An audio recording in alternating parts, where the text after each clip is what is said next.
Welcome to Level Up with Winnie Sun.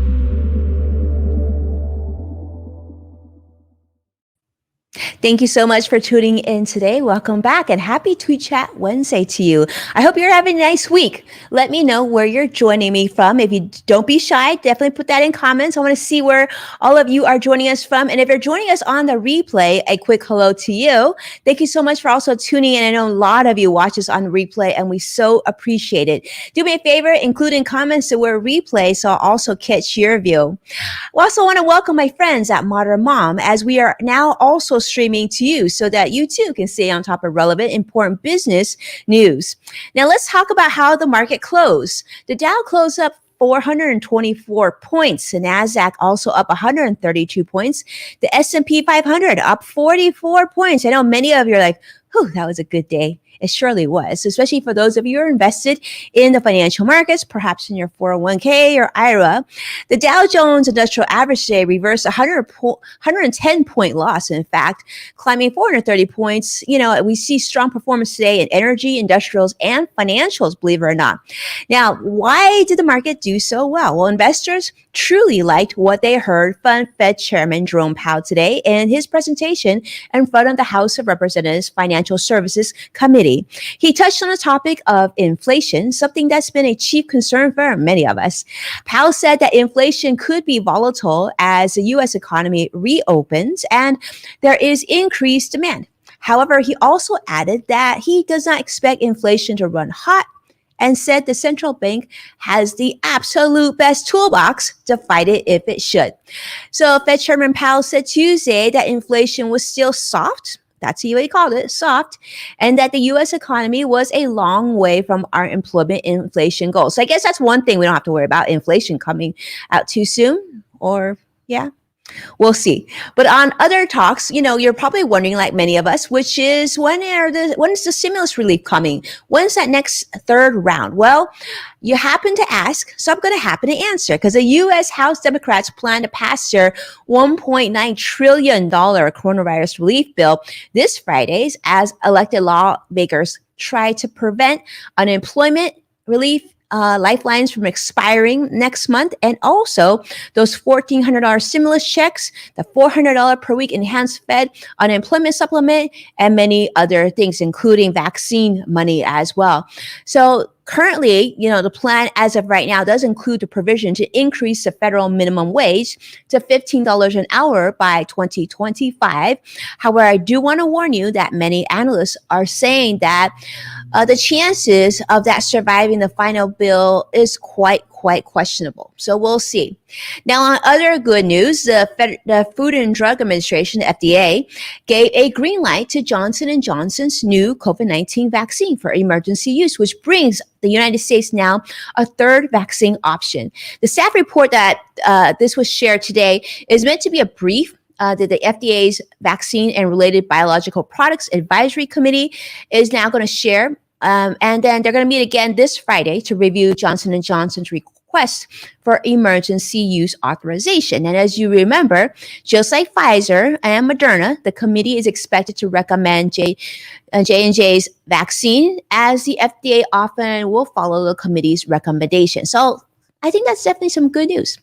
And today, you know, is Wednesday. And Wednesday's always special because Wednesdays are Tweet Chat Wednesday. And I'm so thrilled because I have two incredible powerhouse guests joining me today as we discuss what was our Tweet Chat topic of plant professional seeds and watch your career grow. Business tips to flourish in 2021.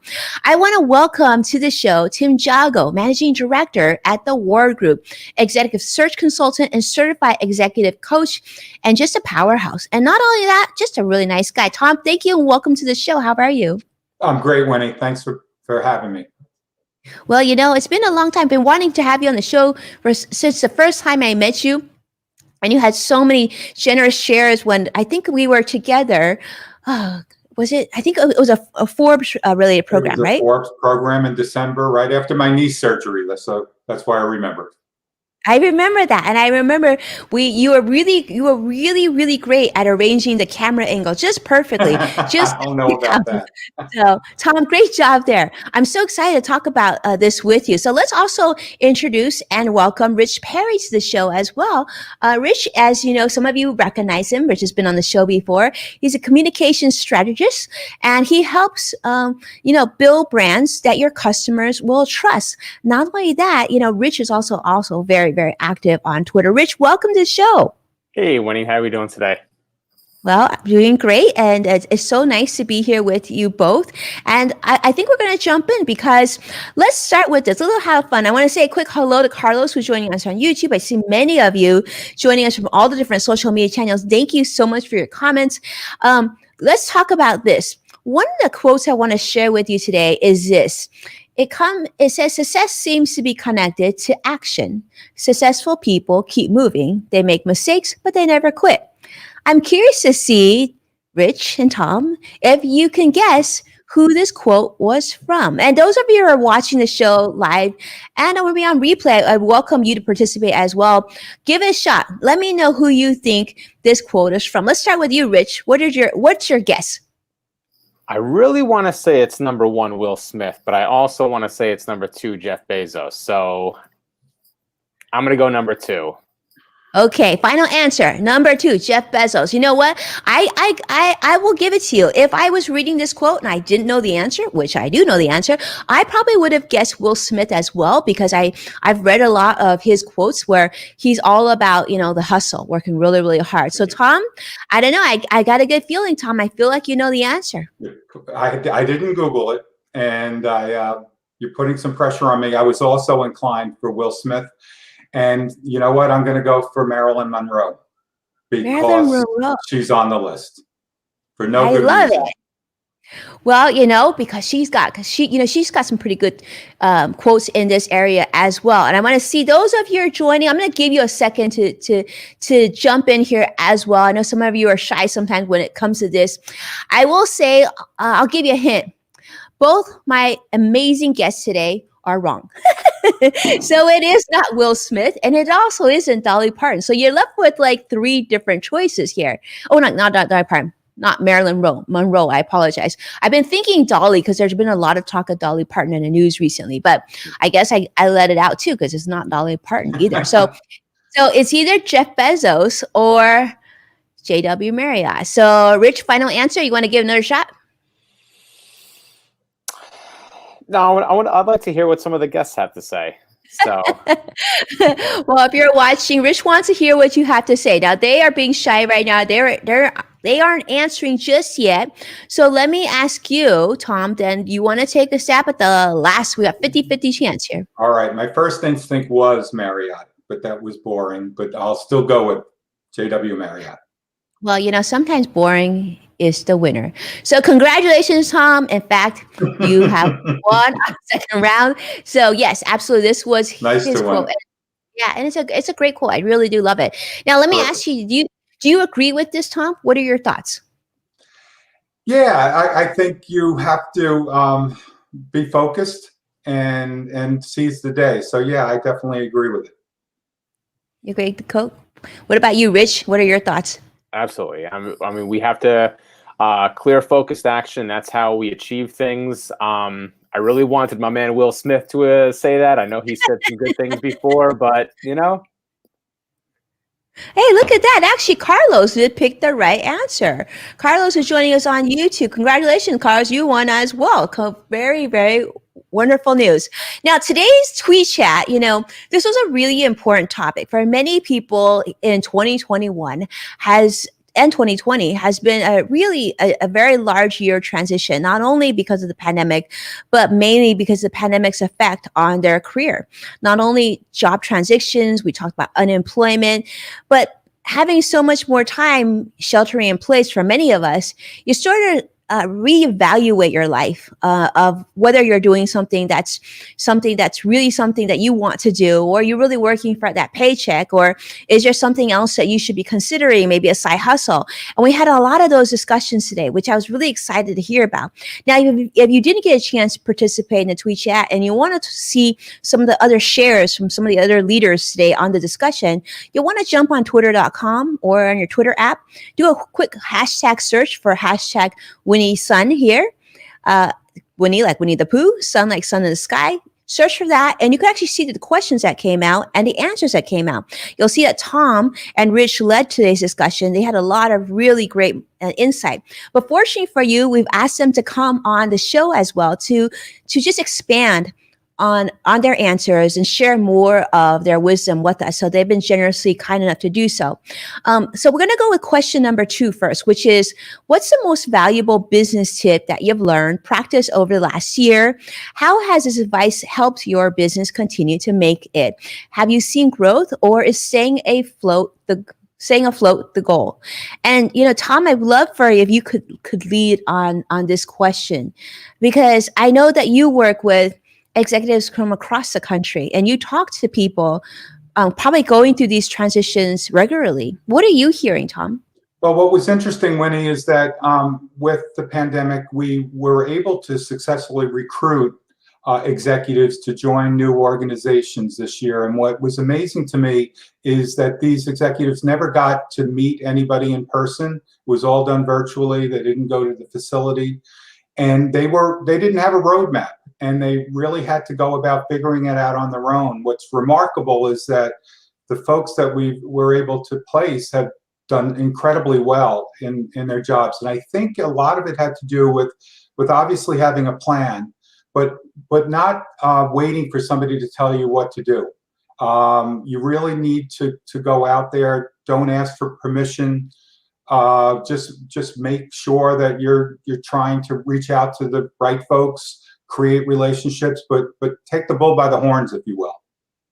Absolutely. Well, Tom, let me ask you this: looking for a new position, right? If in the virtual setting that we're in right now, where you can't go to the place of work, you can't look and visit, your workplace, your office building, the parking lot, the kitchen, all the settings that you would be spending so many hours on because of the pandemic. How has that impacted potential candidates? Do they feel like that's changed the sort of interview process for them, the job hunting process, or do you feel like that's been surprisingly okay? I think it's surprisingly okay, but it's absolutely changed things. I think obviously we've all got to be more accustomed to doing interviews this way, and I think they've actually made things much more effective. Ideally, we all would love to be able to see somebody in person and shake their hand. Remember that? And see folks in the coffee room, etc. But I think there are ways to extrapolate. You can try to get to meet people who've worked at the company, do your due diligence, speak to people who through the interview process and get their sense of what it's like working there. But you really do have to do your homework and talk to a lot of folks and make sure you're making the right decision. I love that. Thank you, Tom. That's very helpful. Rich, let's talk about that. Most valuable business tip that you've learned this year. What would you say that would be? I know you continue to evolve and you've pivoted a lot. And I always think when I think of you, Rich, I think of a lot of diverse talents. There's a lot of things that you can and you do. What did you learn this year? My response in the Twitter chat was the tip of focusing on self and focusing in on your mental and emotional health, which goes above even just a business tip. This is a life tip. I, like many of us, were kind of glued to the TV at times, and we heard those horror stories of people that were just allowing their mental and emotional health to just deteriorate because of the nonsense, the stuff that we were dealing with throughout 2020. And for me as an individual, focusing on mental and emotional health helped me to do the professional things that I needed to get done. So that was my tip during the Twitter tweet chat, and I'm sticking to it right now. Well, we'll accept it, and we love it. And Vicky, you want to say a quick hello? I see you. Your messages came out. It's great to see you here, joining us from Facebook as well. I do think that we've learned. All of us have learned something this year, and depending on whether it be in our business or our personal life, I don't think we'll ever quite be the same again. So, but then I also have a lot of hope, because I do believe that in order to know good, you also need to know bad. So we've all experienced bad now, and I think the future will be stronger for us. We'll be better off fortunately in the future. Let's go to question number 8. And this one I thought was an interesting one, which is, what are the most important things to consider when starting a new job search? What are some creative tips for applying for jobs? What career fields, trending opportunities do you think it would be smart to pay attention to in 2021? Now, I definitely know that this is something that you both know really well. And I'm going to let Tom kind of close up on this, because I think he has a lot of experience here. But Rich, why don't we start with you? When you think about that, when you're looking for a new job, to be honest with you, I haven't had to look for a new job in a very long time. I think this is an area where I'm much weaker. But I'm very interested to hear your thoughts on this. From my own experience and from conversations, I think 2020 really taught us to be resourceful. One of the things that I was really inspired with was seeing these stories of like small businesses that were pivoting to stay in business. And, I've heard, from friends and people just, on social media that were thinking outside the box. Like, what are some side hustles that I can get involved with? What are some side gigs that I can use my talents and resources for to get that extra cash in? So I think it really emphasized the idea of just being resourceful and thinking outside the box. A lot of times we're stuck in our comfort zone and we're, set in our ways. And this really challenged us to get outside of that comfort zone. When you talk about outside of your comfort zone, Rich, one tweet that was shared that I thought was really powerful, and a lot of people retweeted this one, was from Suzanne Brown, who, is from Mom Empowerment. Suzanne's based in Austin, Texas. She's been through quite a bit last week with her and her family. But one thing that she said was, I think, really spot on, which is, don't just feel like you have to stick within your lane, right? Like, what do you do besides work? What do people come to you for besides just your, career expertise? And perhaps you could create a side hustle from that. Maybe you could talk a little bit about that, Rich, because I know you mentioned this in the tweet chat as well, of there was an opportunity that came to you that initially you didn't think was something you wanted to do, but it something changed. Maybe you could share that story. Sure. So as a therapist, I was working with small children, and my supervisor presented this opportunity to lead a program. And it wasn't something that I was really interested in because I didn't want to work with the teen population. But once she framed it and said, hey, you'll be able to run the program exactly how you want. You can utilize all your interests in personal development with the group therapies and, interacting and once I really sat down and fermented on the information, I was like, wow, it could be a really cool opportunity. And as much as I didn't want to work with a teen population for the longest time, I said, okay, I'll give it a shot. And I loved it. So I was very grateful for her to encourage me to do what it is that I said I didn't want to do at the time, And I know you also have your podcast. I know you're doing live streaming now. I mean, it just seems like, you're expanding. And I don't know about you, but every time I try something different that's not exactly in my swim lane, I get very inspired. And it's very empowering because you feel like you can do more, right? And why not me? I think that's sort of a theme, I would say, the last 2 decades of my career. I keep saying, why not me? Why can't I do this? Why is it that because my title is financial advisor, why can't I do this? Who says I can't do this, right? Tom, you're nodding. I'm loving it. I knew, you knew I was saving you because I want to hear your genius on this. I heard you speak about this last time when we were on the platform together, and I'm hoping you can really talk about this. You shared a lot of gems today. Talk to me and share with us a little bit about your thoughts on this. Yeah, when you're looking, I think, to make a career change or a job change, I think it's really important to take stock. What do you like to do? what you think are your strengths, also what you don't like to do. You definitely want to stay away from those. I think back, and it was a number of years ago, but I think it also applies today. I changed careers. I had worked as a marketer at Prudential, and I was trying to decide what I wanted to do next. And I was not very well networked. I didn't talk to a lot of people about my career previously. And so for the next 6 months or so, I spent a lot of time listening, talking to people about what they did, what they enjoyed doing. I did a lot of reading. I kind of compare this to, I'm not a car person, but when I'm in the mode to buy a car, or at least a car, I'm reading about them. I'm asking people about their car, looking at them on the road. And I think it's much the same with your career. I think you need to be much more mindful of what's going on out there. Obviously, there's so many more tools to be able to identify opportunities. And through social networking, you can check in with people where you might have a connection, talk to them about their jobs and careers. It's amazing how open people are to having that sort of conversation. I love that. And Tom, you mentioned something as well. So I love your analogy about using the car analogy, how you research it and you start to learn more about it, the features that you like and don't like. But I thought it was really powerful also that you said you need to know what you don't like as well as what you do like. You need to know what you don't want in that next job, because part of the discussions that we had today was there was a lot of emphasis on income, on pay, on money, for obvious reasons, right? You go to work because you need to bring in income.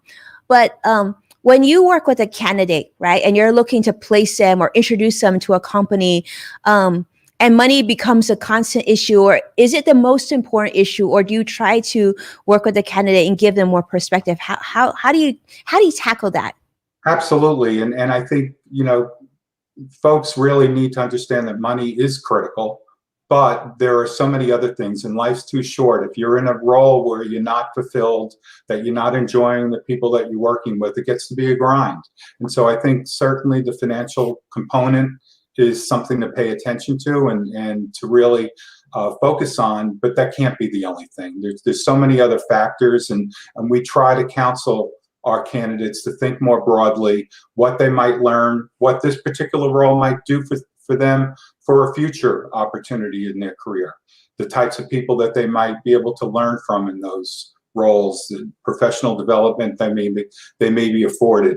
So it's much, much broader than compensation, but at the end of the day, money does matter. Money does matter. Yeah, absolutely, Tom. I love that.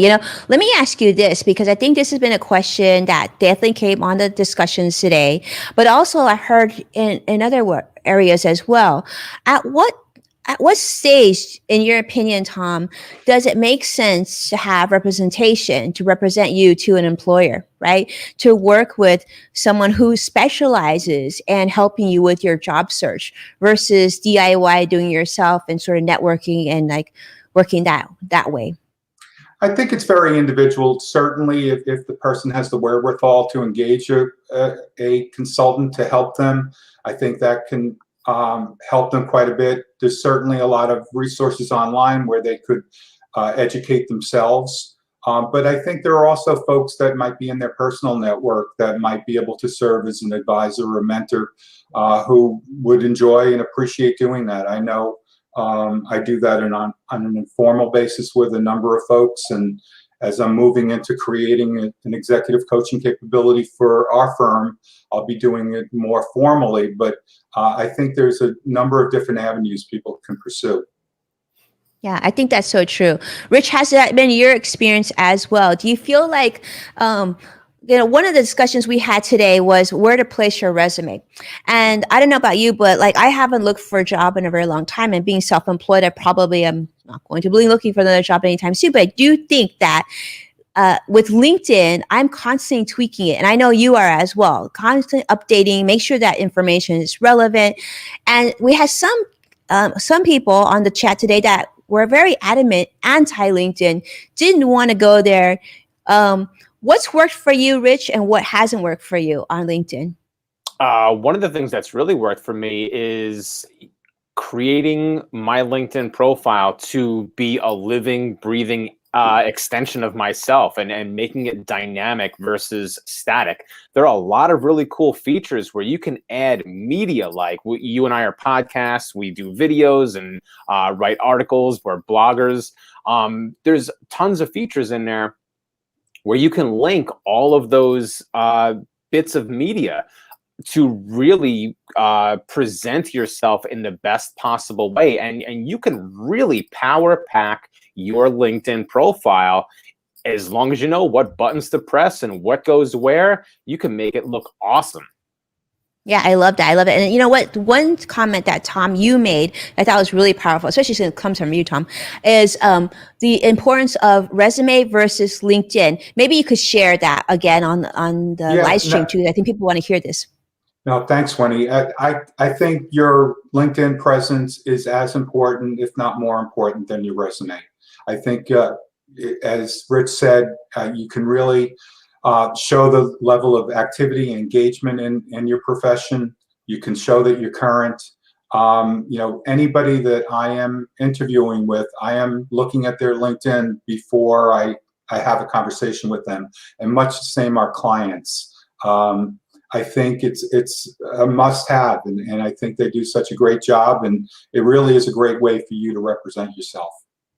Okay, Tom, since we have you, this is like our golden opportunity. What are some things that you absolutely should do on your LinkedIn profile, and what should you not do on your LinkedIn profile, in your opinion? Well, everybody asks me about their photo on LinkedIn, and I always tell folks to be professional but approachable. And it's very simple, but if you look at a lot of LinkedIn pictures, they may not do that. So that's one thing that kind of jumps out at me. I love people who have a compelling profile statement to really do a good job of summarizing who they are and what they're all about, what they can bring to an organization. One thing that people ask me about is, do references help? And I think they're nice to have, but I think they may feel a little bit packaged, for a lack of a better way of putting it. So I'm not as drawn to that as perhaps other people might. But the reality is, you're going to ask 10 quote experts their opinion on this. You're probably going to get 10 different opinions, and I'm just one of them. Well, we value your opinion, Tom, greatly. So thank you for that. And Rich, I gotta have you do this too, because one thing that I noticed that you did, that I did as well, was we added audio, and video to the profile. And that to me was like, although I haven't been actively job searching for, I don't know, decades, but I have had so many opportunities come about because of LinkedIn, right? And I feel like if you don't have a LinkedIn profile, you essentially are saying I'm closed for business or any opportunities to come. Rich, your thoughts? I mirror what you said. You could power pack that LinkedIn profile. It's so cool with adding video, adding podcasts, anytime you've been interviewed, just like this, any work that you write, any blogs that you write, articles, awards. I mean, you can make it look just phenomenal, and it speaks volumes, just like Tom was saying, much more than a piece of paper with words across it. I mean, you can really make it look dynamite. Incredible. Well, thank you so much, Rich, for those words, and Tom, for you as well. Now, I want to introduce, and not only just introduce, but also really encourage you to follow both of these gentlemen, some of the nicest people, but also such leaders in their space. So I'm very grateful for your time, and do me a favor and connect with them. Connect with them on all social media platforms. Tom, which platform do you prefer that people reach out to you on? LinkedIn would be great. LinkedIn would be great. And Rich? LinkedIn or Twitter. LinkedIn or Twitter. I love that. Those are great. Joshua, it's so great to see you. Jump on YouTube as well. Let me just tell you, I appreciate you all so much. I think this discussion is going to give you a lot to think about, especially for those of you who are considering a job transition, or just trying to figure out whether or not you want to build out that network, that professional network, to that next level. Definitely follow me on LinkedIn or Twitter or whichever social channel makes most sense for you, because I appreciate you doing so. That way we can continue to stay connected. Also, I wanted to bridge that discussion too, because since we're talking LinkedIn, do know that I have 2 courses, right up almost 3 in a couple of weeks, courses on LinkedIn Learning if you want to learn more about personal finance. So you have here our live stream, which streams on 6 different platforms, and now plus Smarter Mom every day to the financial markets are open. So a huge, huge thank you to Tom and Rich for being here. And thank you so much for watching and supporting our program, sharing the show with those that you love and care about. As a reminder, you can find full episodes of Level Up with Winnie Sun on NASDAQ, Amazon Fire, and Roku. Be well, and I can't wait to see you again tomorrow. Take care now.